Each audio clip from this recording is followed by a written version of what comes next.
Good morning. Happy Easter. Welcome to this place of peace, justice, and hope. I am Paula Sijit Dvorak. My pronouns are she and her. I am pleased to be with you today as worship associate. Our music today will be provided by Julia Beckman and the UCH Choir and Jamie Passman. We'd like to thank you for placing your electronic gadgets in worship mode now, but please do feel free to check in on social media and let folks know you are worshiping here today. Childcare is available in the lower level of the RE building across the alley. You are welcome to take your children there at any time, although children are welcome to remain in the service. All voices are welcome here. There's always a lot going on around the church, and you can read all about it in News and Notes, which arrives in your inbox every Friday, and there are printed copies available downstairs. If you would like to receive News and Notes, stop by the welcome table in the living room at the back of the church. Welcome. Thank you so much, Paula, and good morning, everyone. Happy Passover, Easter, and Ramadan. I am the Reverend Dr. Beth Johnson. My pronouns are she and they, and I am so glad to be with you this morning. Invite us into worship this morning with words adapted from Rebecca Solnit.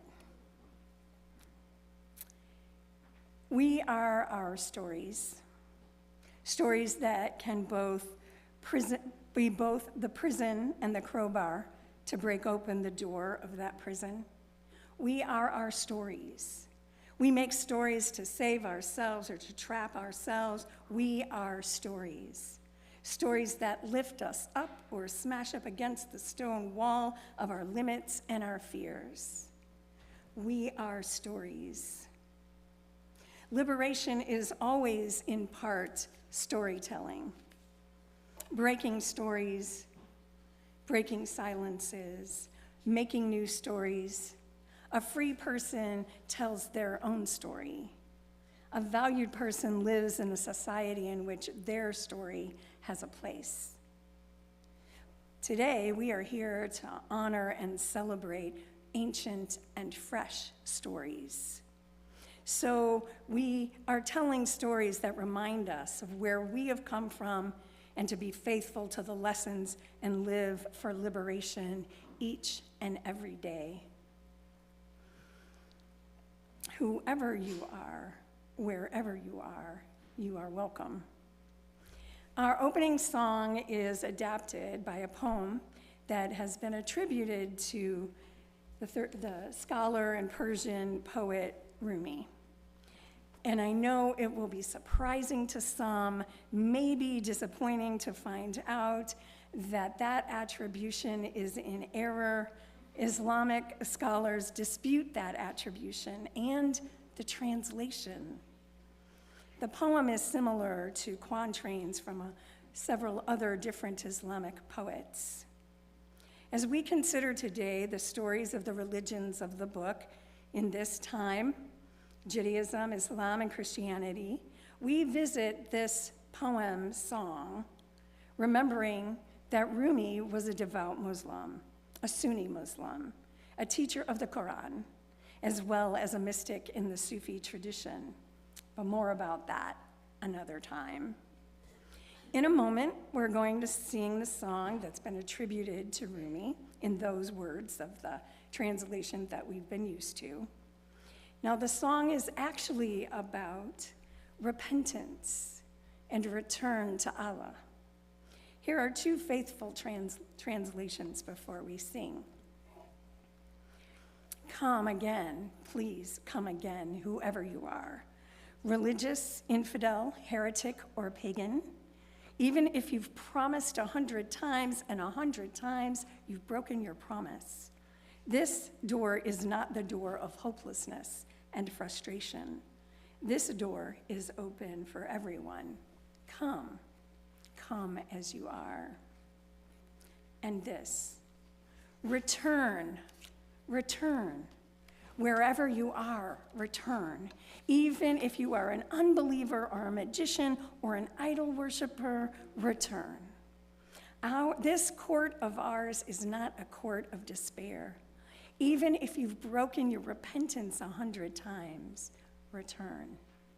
So whoever you are, wherever you are on your journey, you are welcome here. And I invite you to sing together, Come, Come, Whoever You Are. We'll sing that through 2 times.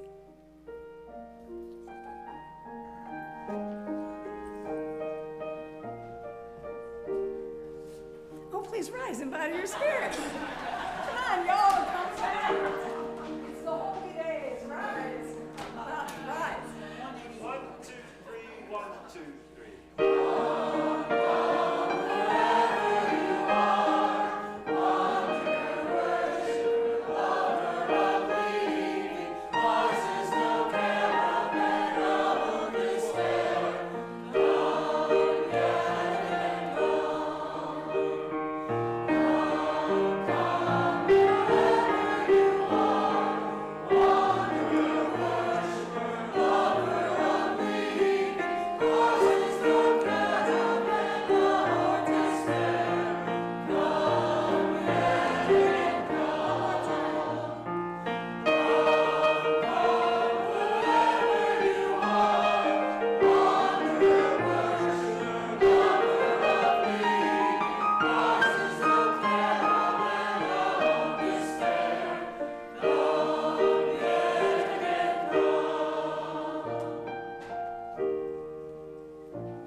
Our chalice words today are adapted from Dillman Baker Sorrells.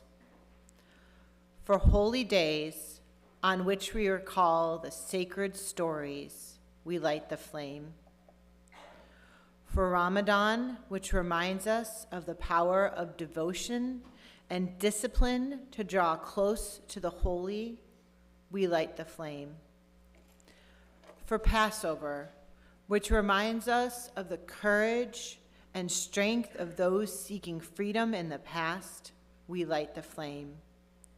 For Easter, which reminds us of the power of love to break every chain and inspire action, we light the flame.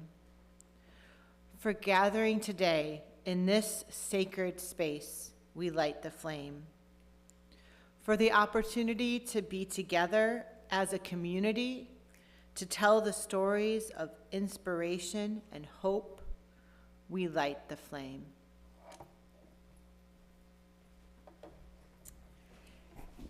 Pam, do you want to come up and do the Time for All Ages? You're going to do your song. Don't do the Time for All Ages. Let's do the song.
Thank you, choir.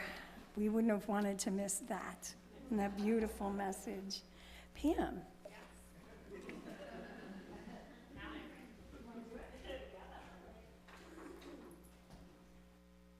Children up. Ready?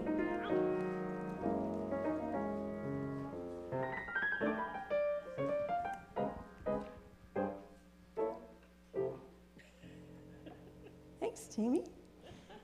Good morning. How are y'all doing today? Are you excited?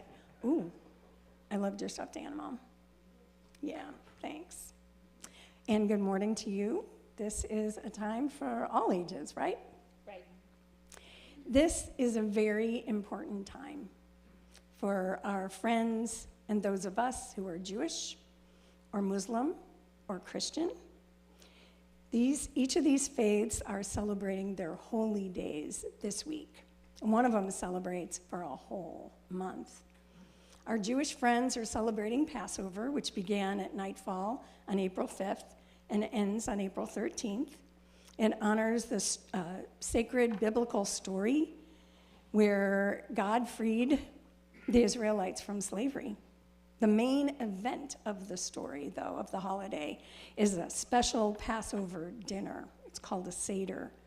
It's a festive meal where all the readings are done and recited, and special food is shared, and then they tell stories about the food. And children have a particularly important role in the Passover Seder, and that is to ask 4 important questions. Those among us who are Christians celebrate Easter. Everybody knows it's Easter, and y'all came in. Some of you came in your Easter finery. We got a hat. Thank you very much. It takes place after Holy Week, when Christians remember that Jesus was killed by the Roman authorities because he had a message they didn't like, and it challenged their authority. But his message was one of hope and of love, and it's the time when the life of Jesus is celebrated. The story is told that Jesus' friends came to take care of his body after he died. They went to his grave, but he wasn't there. So we celebrate that his message still lives. It's a big deal. Our Muslim friends are celebrating the holy month of Ramadan, and that goes on for a whole month. It's a time when they fast from sunrise to sunset, meaning they don't drink water or eat anything. So they wake up, they have an early breakfast, and then they go through the whole day remembering to pray and remembering people who don't have as much for their tummies, because when they're hungry, they remember that their job is to help to take care of people. And then at sunset, the fast is broken with a very special meal. The importance of this time is that this is the time when our Muslim friends understand that the Prophet Muhammad, peace be upon him, told the story of their sacred book, the Quran. And Pam has a story about these 3 faiths and 3 neighbors, right? Mm-hmm. All right. Yep. So, in a small village, 3 friends, a Muslim, a Jew, and a Christian, farmed on adjoining land, so they were neighbors. The Muslim observed Friday as the Sabbath. Do you know what a Sabbath is? Yeah. So Sabbath is a day where you're not supposed to do anything. So we don't really do the Sabbath anymore. It feels like when we're supposed to have a day off, like on Saturday, say, could be a Sabbath. The idea was that you weren't supposed to do anything but be with your family and pray and be quiet. So we don't really do that anymore when we have days off. We have sports games and grocery shopping. But in the time of this story, these 3 friends kept the Sabbath. That means that they didn't do anything on their special day off. So the Muslim observed Friday as his Sabbath, and the Jew observed Saturday as his Sabbath, and the Christian observed Sunday as his Sabbath. So one autumn Friday around noon, the Jew and the Christian finished plowing their fields. As he sat eating his lunch, the Christian noticed that the field of his Muslim friend was not yet plowed. If he doesn't plow today, the rain that comes will make it so he cannot plant. I think I could plow a bit of his field and make his work easier. So he did. And then in the adjoining field on the other side, his Jewish companion came upon an identical plan. And without consulting each other, the two men completed their neighbor's plowing. Now the next day, which would have been Saturday, when the Muslim discovered that his field had been plowed, he rejoiced, saying, "Surely God has sent his angels to plow my field while I observed a day of rest." Months later, when harvest season arrived, the fields of the three friends flourished. One Sunday, the Jew and the Muslim were harvesting their crops while their Christian brother celebrated the Sabbath. As he completed harvesting his corn, the Jew noticed that the field of his Christian friend had not been harvested and it was ready. If he doesn't harvest today, he will lose part of his crop, he thought. I know what I'll do. What do you think he did? Yep. I will pick his corn until it gets dark. And so he did.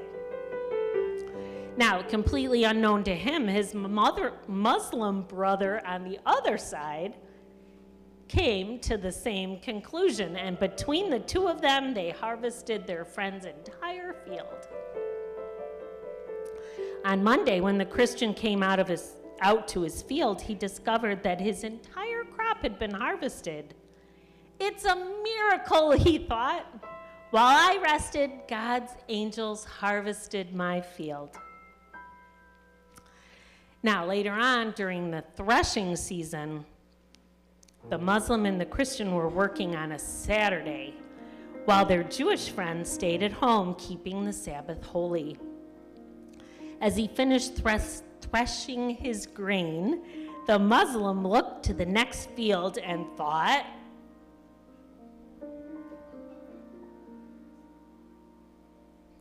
if my Jewish neighbor does not gather his grain today, the rain might wash it away and he will lose his crop. I will thresh part of his crop this afternoon. And so he did. And unknown to him, you can guess what's coming, right? His Christian friend on the other side decided to do the same course of action. And separately, the two men threshed, bound, and covered his entire crop. And when the Sabbath was over, the Jewish farmer discovered that his grain was threshed. Lifting his eyes to heaven, he prayed, "Blessed are you, God, for sending your angels while I was keeping your Sabbath." And the moral of the story is, caring for our neighbors makes us angels on earth. So today, since today's Easter, we're all gonna go upstairs to Joshi Chapel, and we're just gonna do Easter crafts and activities. So anybody of any age is welcome to join us.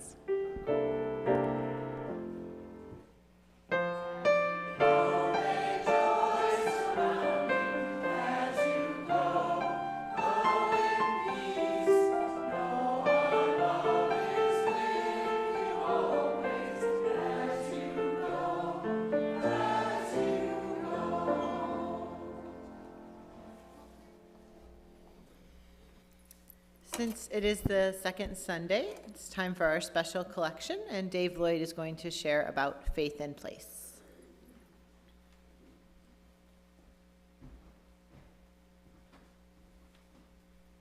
Thank you. Faith in Place is a multi-faith organization that promotes environmental and climate justice. Faith in Place works directly with congregations, including UCH, to provide new ideas, encourage us in our work, and connect multiple congregations together to accomplish environmental change. Faith in Place has a number of programs. There is advocacy. They lead campaigns on political issues, arrange meetings with legislators, organize lobbying days, and train and educate people from congregations like ours to be good at organizing people and engaging with politicians and leading advocacy work.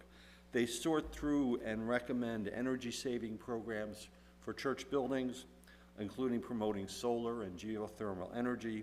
They match up congregations with each other to put together community gardens. They have a whole curriculum for adults and children to use in church and RE on water quality and saving, on migration, which links the migration of birds and butterflies with the migration of people looking for better places to live, and one on just and equitable eating and food production. Faith in Place was instrumental in the early days of our own Green Sanctuary program here at UCH. We were looking for ideas, and Faith in Place people came and talked to us and introduced us to plans and programs like the ones I just mentioned. Faith in Place works with over 250 congregations across the state of Illinois. When we have struggled here in Green Sanctuary about what we're going to do next, they've been a huge resource for us. I'm happy to be able to recommend that we contribute to their work. All cash today that we collect will go to Faith in Place. If you'd like to contribute by check, make your check payable to UCH and put Faith in Place in the memo line. If you're writing a check for your pledge or for a contribution to the church, write UCH or pledge in the memo line. Your contributions and your financial support for this church and for Faith in Place are greatly appreciated. This is the time when we live our covenant, which calls us to work together and beyond our walls to address social and environmental challenges with our time, talent, and treasure to support our church and its mission. To live that mission on the second Sunday of each month, we share our undesignated collection with a nonprofit that aligns with our mission. Oh, I already said those words, sorry about that. I invite us to share these offertory words. This church is made up of all of us. It is what we learn together, the work we do together, the fun we have together. It is what we share with one another, with people around us, and with the world. We now gratefully receive your contribution. Thank you for generously supporting our mission.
May the, no, ubiquitous.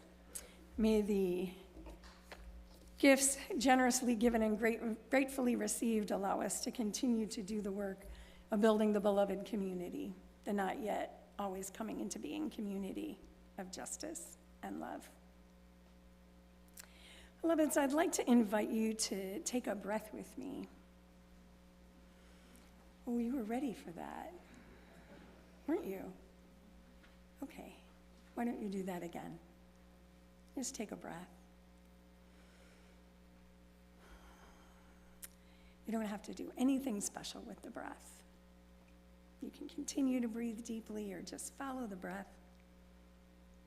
Know that the breath connects you to everything that ever was, is, and ever will be. As we consider our connections across space and time, traditions, beliefs, and ideas, it connects us to our roots. And it invites us then to allow our wings to set us free. I invite you to join with me in singing Spirit of Life.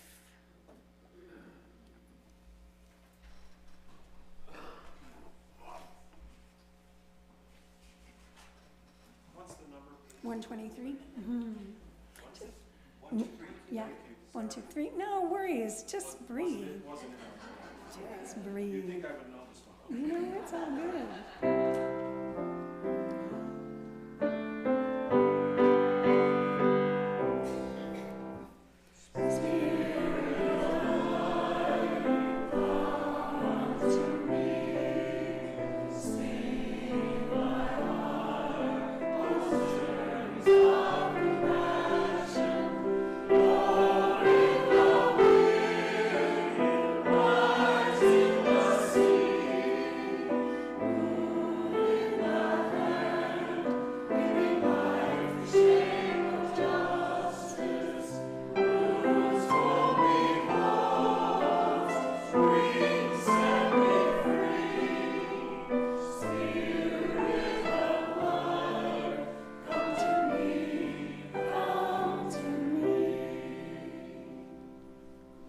Breathing in, grateful for limber challenges, responsiveness to what is in our lives. In a moment, we'll be sharing our joys and sorrows with one another. So if you have something weighing on your hearts this morning, in a moment you'll be invited to come up and light a candle. You can say a name or a word or a short phrase. As we get ready to do that, I invite you to stay connected to your breath, considering what it is that you brought with you today, your joys, your sorrows, that which buoys your spirit, and that which weighs you down.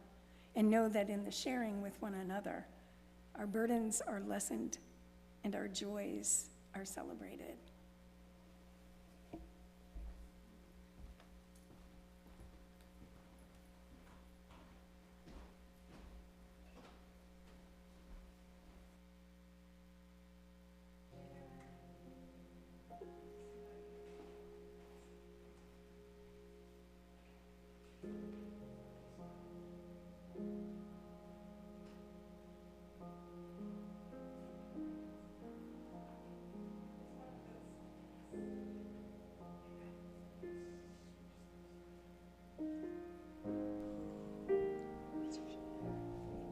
My name is Megan, and I have a joy that I became an aunt again last week. My sister had a little baby girl, Zoe Grace.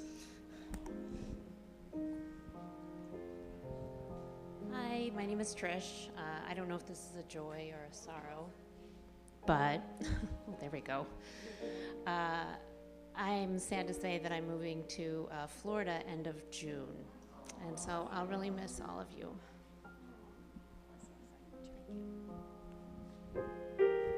I'm Darren, and now I have a sorrow that Trish will be leaving us. But I have two joys. One, our new member Eric G passed the truck driver's test, so he is now a licensed truck driver. And we have a distinguished visitor and her husband here today. Marcia, raise your hand, Marcia, in the back, grew up with us. And she moved away, Marcia S., and is now working on coming back to live in this area, and her husband, Dan, is with her as well. Welcome to Marcia and Dan.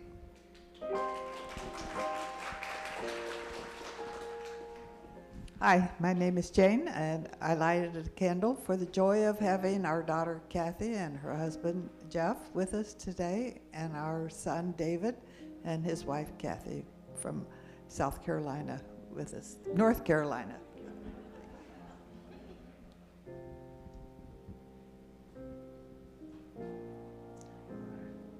I just wanted to say that my wife, Senvi, who's the accountant here, she became a U.S. citizen this week.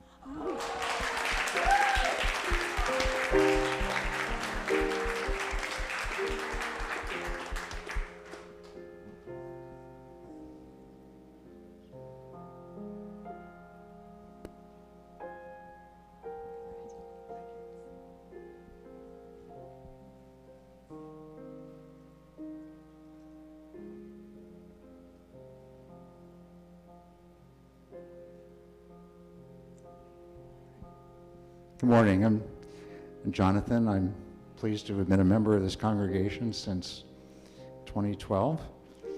And I've seen a lot of water go over the dam, but today I'm delighted to welcome Reverend Beth as her first Easter service with us.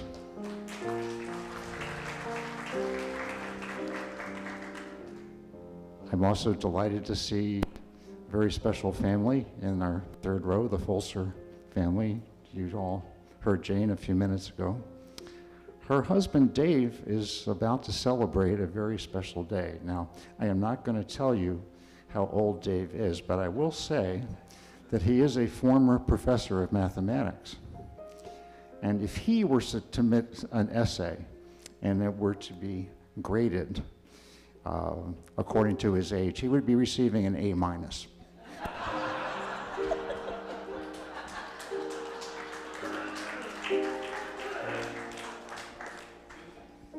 Good morning, I'm Kathy, and I'm lighting a candle this morning for my very, very special friend, William, who is celebrating Ramadan while incarcerated.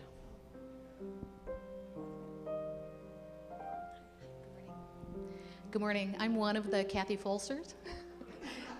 And my mom beat me to it, but I'm just blessed and very happy to be here with my family today. And Darren, going back to our visitors today, Marcia and her husband. Marcia's parents were here many, many years ago. Helen Stepanek and your dad, I forgot his, Frank, right. And when we had the orchestra here, Marcia's mother played the cello.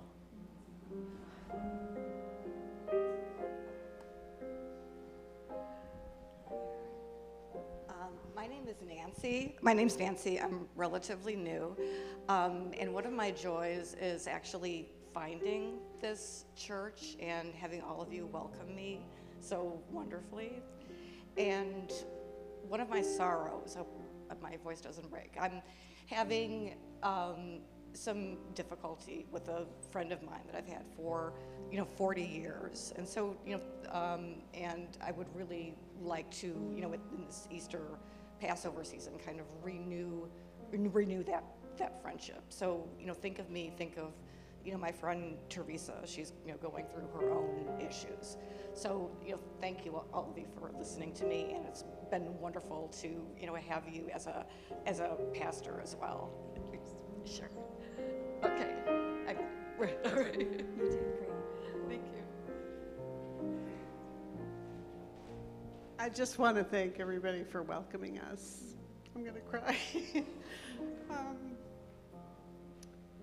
My parents loved this church, and so did I when I grew up here. And thank you for welcoming us. Really appreciate it.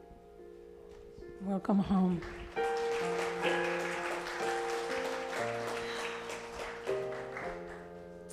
It's the custom to light 3 candles.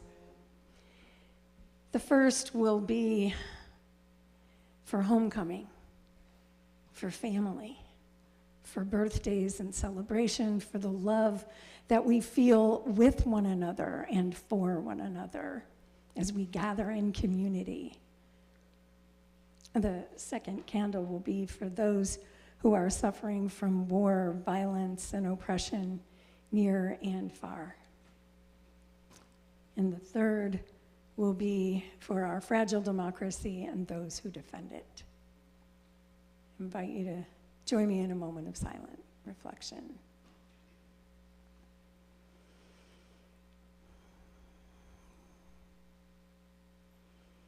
Spirit of life, Spirit of love, Holy One moving in, through, and among us in this place.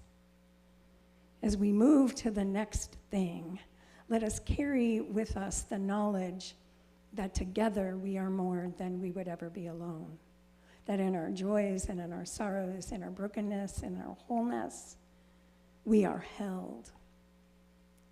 And you, each of you, this day and all days, are held in love and mystery deeper than you can know.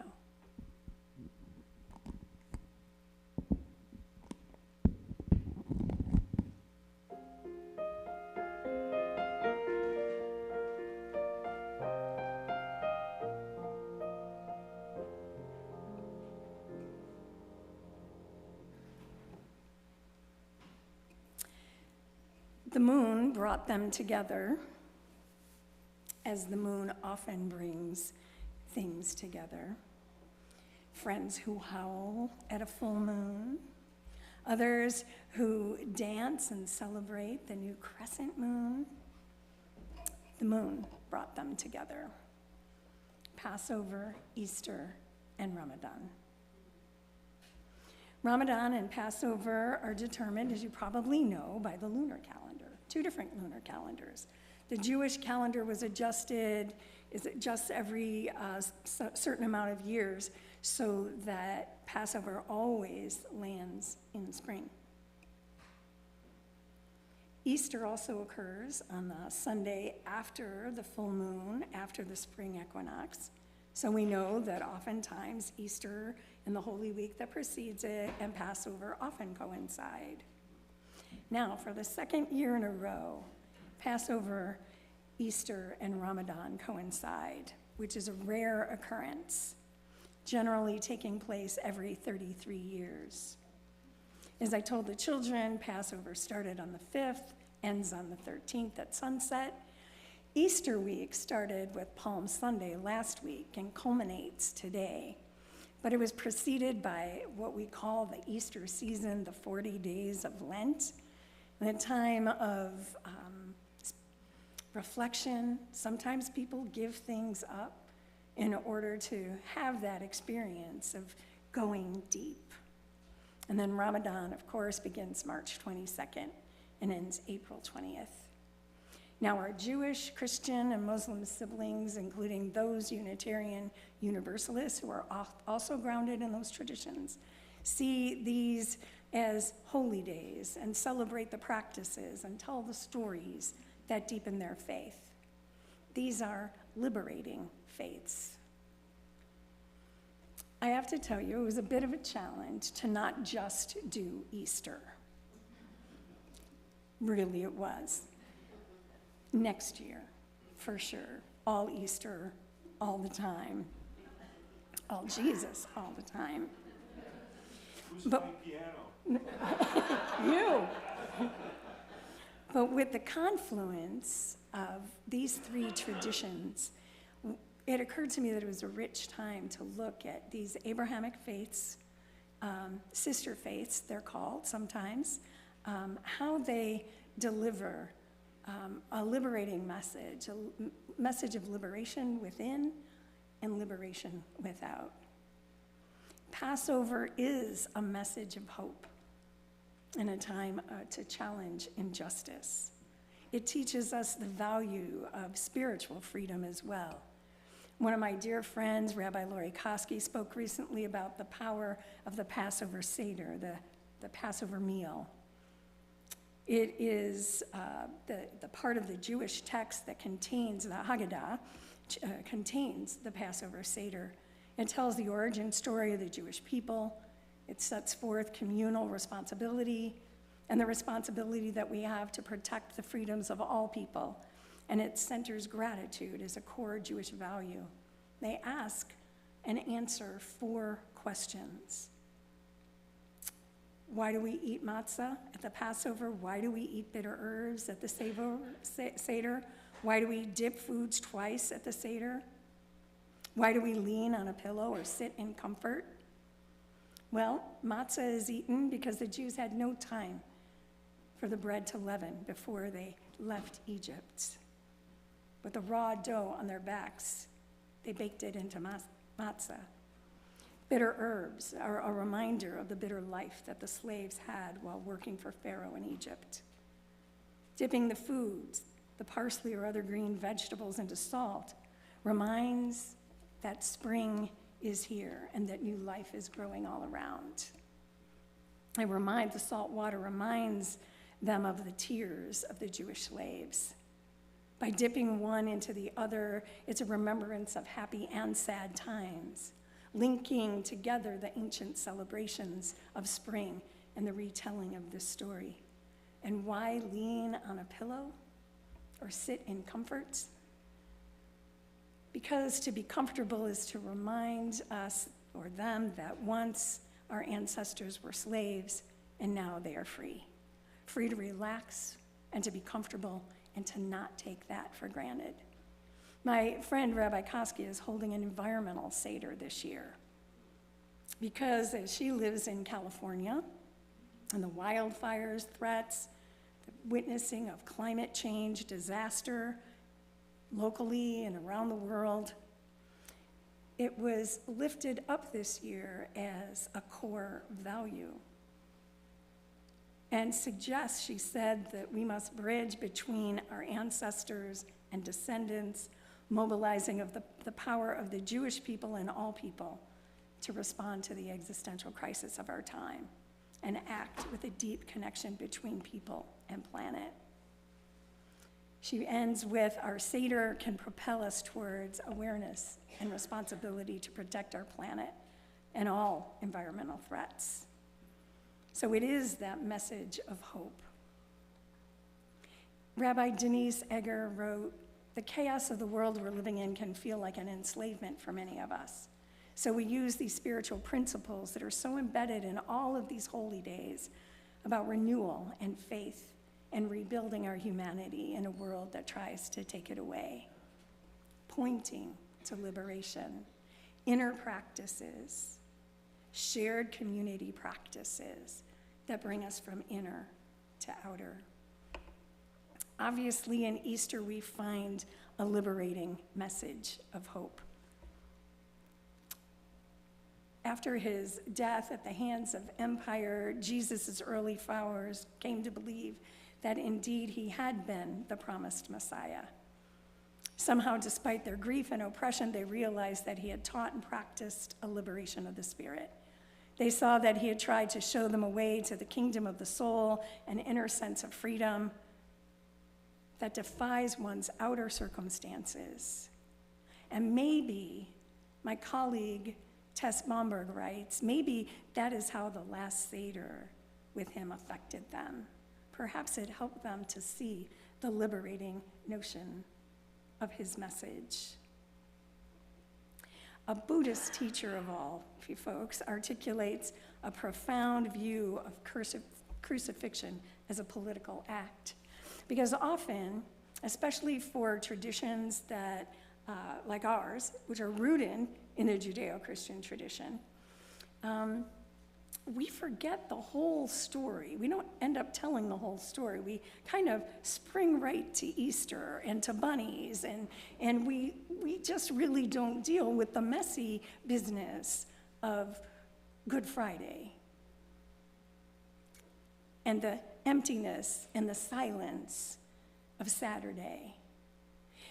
And mostly because there is some discomfort with the notion of resurrection. There's some idea that perhaps we're supposed to believe in it.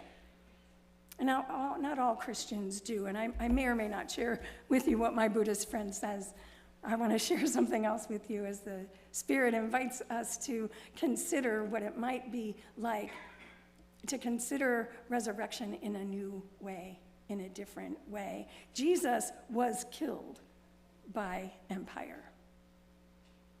Marcus Borg wrote, Jesus' death does matter, not because it was a payment for humanity's sin, but because it was the result of his passionate desire to transform the world. Jesus was a prophet and wisdom teacher, was passionate about a world of justice, meaning economic fairness, in which everyone had enough, in which there was bread for the day. He was an advocate of peace in a world that was filled with violence. Both of these commitments challenged the religious and political authorities of the day, and so they killed him. However one understands the resurrection celebrated at Easter, the liberating message of Jesus, our brother, our prophet, still lives and calls us to transform unjust structures and to inner transformation, and I dare say liberation as a call to radical love.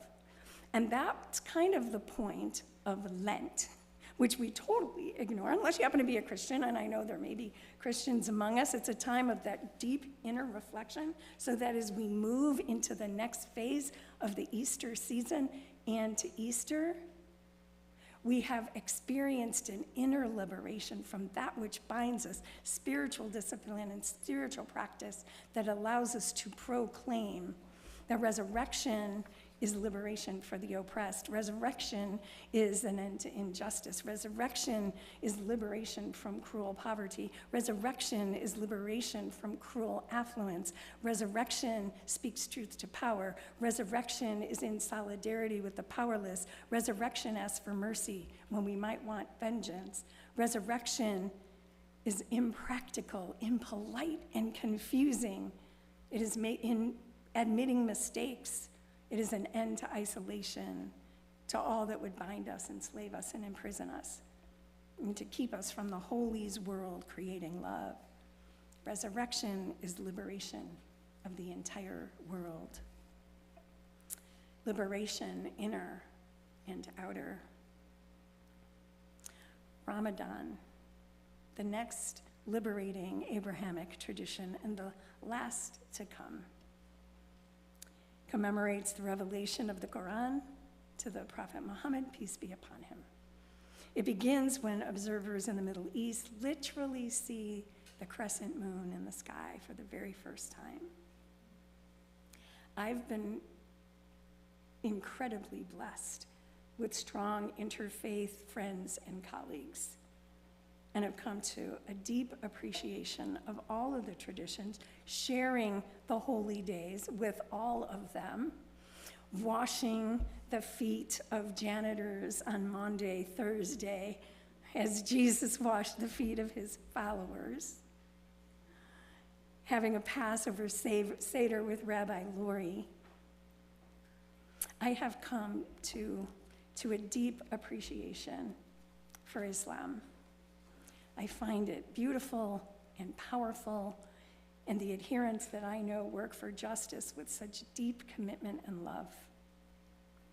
I'm drawn to the disciplines of the 5 pillars of Islam, making a statement of faith, the call to prayer.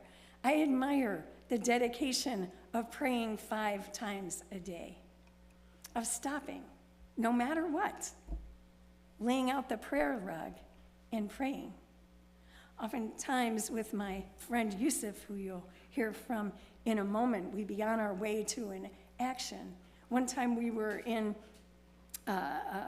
just having gone to a rally in an area known for white supremacists, having gone to a protest, and it was not the safest place for folks who look like him. And it was prayer time. So we were at a park, and he laid out his rug, and he prayed, and I stood. I admire that discipline. I admire that commitment. I know that the devotion that this leads to charity for the poor, which is another one of the 5 pillars, to the fasting in Ramadan, and for the pilgrimage to Mecca for those who are able. I remember seeing my good friend Imam Taha the first time I saw him, after I met him after he had returned from pilgrimage. And we were in a meeting. I'm like, Imam, you glow. You know those feelings? Maybe those of you who've had them from a yoga retreat. The practices of Ramadan are gorgeous. Studying and fasting from sunrise to sunset, and then breaking the fast with iftar, a time to nourish. This is the first year, other than the years of the pandemic, in 15 years that I have not been at an iftar. It's the time of coming together of community. First, we start with dates. We break the fast with dates. And the first time I was there was like water and dates. I knew not to eat the dates, but I was thirsty, so I was drinking the water before we broke the fast. And you know what? Nobody cared. This discipline of fasting is about liberation from the material world, the everyday world, in order to focus inwardly. Yusuf Miller, my good friend, describes Ramadan this way. It strengthens the internal self over the external self. Through the act of fasting, we're literally saying we prefer spiritual nourishment, charity, prayer, good deeds over physical ones, food and drink. We're guided by the words of Allah towards service to all living beings, human, animal, and plants, as an act of worship. The symptoms of hunger and thirst during the daylight are to be recognized as reminders to do good works, especially for those who hunger and thirst. One of the most beautiful things that was ever told to me was by another dear colleague who I'd mentioned, Imam Tahassan, the director of the Islamic Center of San Diego. He said, "You make a good Muslim." And he explained the values of justice, peace, that you embrace make you a good Muslim. He said in Islam, in addition to the belief and worship system, is also a set of values and principles that we share, many of them together, he said. Ramadan makes us feel the need of the less fortunate around us, he wrote, and all over the world. So understanding the importance of reaching out to them and sharing with them Allah's blessings. It also leads to internal liberation from the shackles of this worldly, materialistic life to a wider spirituality. It is the inner and outer liberation that is emphasized here that I find compelling. The coming together of these three Abrahamic traditions is momentous to me, with their spiritual practices and disciplines that reveal an inner and an outer orientation that I find compelling.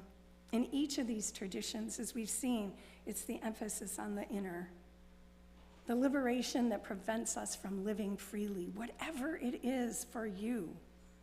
And it's that experience, that practice that comes not from directive, although there is that. But here's the thing, the practice comes from the desire to bring about justice and love and liberation. I wonder, what disciplines do you have that bring you inner freedom, joy, and peace? And how do they lead you to work toward liberation? I sometimes wonder what it might be like if Unitarian Universalism had some practices, some shared disciplines that we all engaged in. What might it be like if we took our flaming chalice, a symbol literally of liberation, as the chalice was created for the Unitarian Service Committee, who was leading people out of danger in Nazi Germany. What if we grounded ourselves in some practices and then shared about these practices? As we go out and celebrate with families and friends this afternoon, you've gathered here. I love that Unitarian Universalists show up in numbers on Easter and wear hats. Because we want to celebrate. We want to celebrate hope and love and joy. And we want to act on that. Let us be enriched. with a message of hope and liberation, love, and joy. Joy, joy, joy in this sacred, sacred season.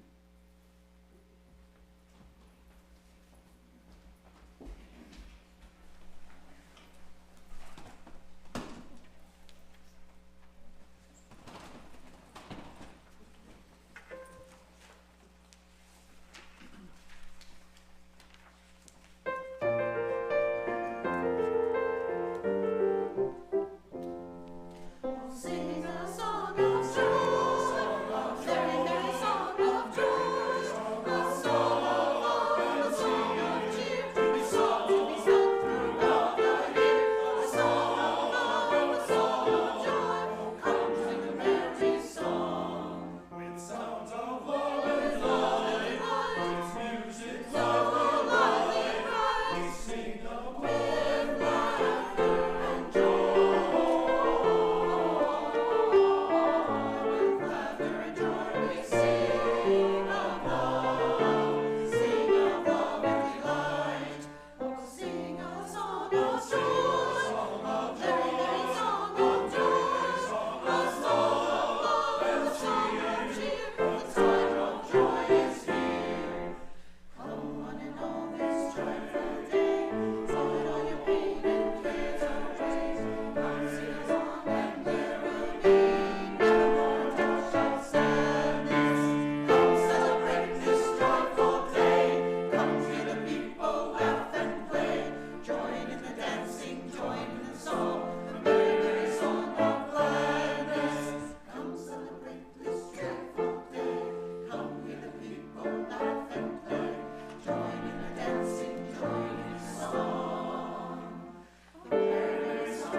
A beautiful, beautiful expression of joy today. Thank you so much.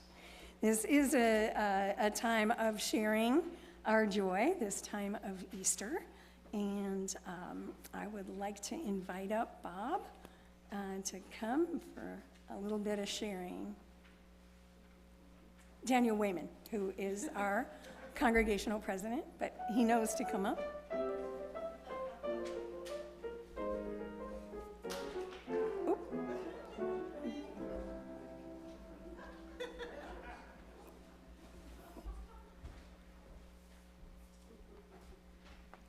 Received my final instructions there.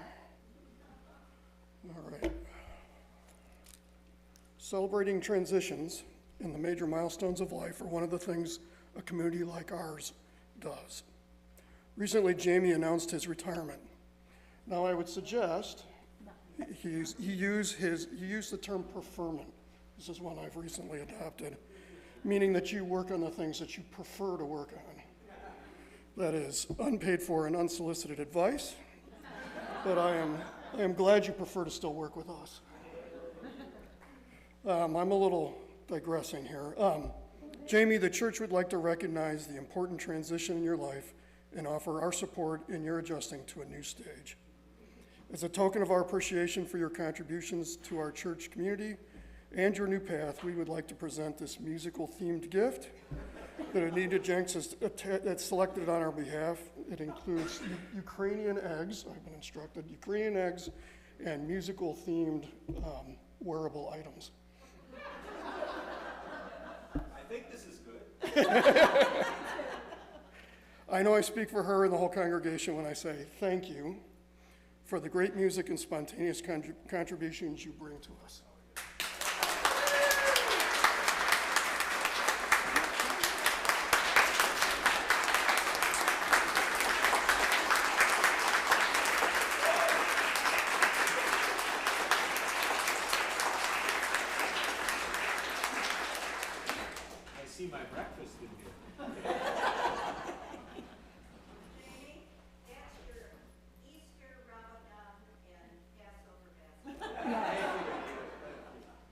Thank you, Jamie.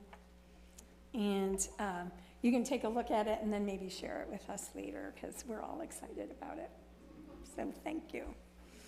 Beloveds, as we go forth on this day, remember to go forth with joy, with love, and with peace in our hearts, that we might see and build the world we wish to come into being. Please join me in our chalice extinguishing words. We extinguish this flame, but not the light of truth, the warmth of this community, nor the fire of our commitment. These we carry in our hearts, and we share with the whole world. And so, as we journey on to be with family and friends, beloveds, I invite you to come and go with me to a land of freedom, justice, and singing. So, invite your rise.